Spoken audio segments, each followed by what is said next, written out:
நீங்களும் உங்க பொண்டாட்டியை இது போல மிஸ் பண்ணாதீங்க. உங்க பொண்டாட்டியை தேடுங்க. எவ்வளோ கோச்சின்னு போச்சுன்னா விடாதீங்க. எப்படின்னா அச்சு முச்சு முடிய பிடிச்சின்னு ஏற்றுடுவாங்க. ஏன்னா அவங்க பொண்டாட்டி அந்த அளவுக்கு அவர் நேசிக்கிறாரு. தலை 8 கோடி கொடுக்குறாரு அவங்க பொண்டாட்டி கோசம்.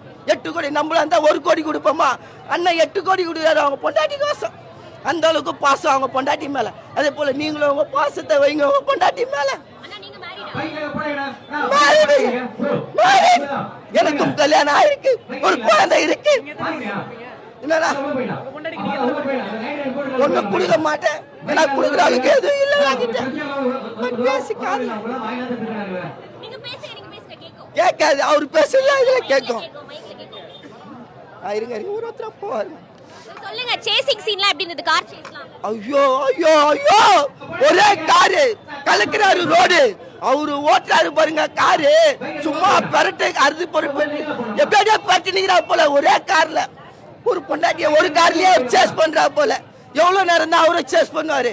3 ஹவர் பத்தாது இந்த சேஸ் பண்றதுக்கு. அவரு மாட்டின பண்ணினே இருக்கிறா போல சேஸ். இதுல நடுவுல ஆக்ஷன் கிங் அர்ஜுன் வந்தா போல. சும்மா ஃபைட் சீன் ஒவ்வொன்றும் கடைசியில வந்தது ஃபைட் சீன்.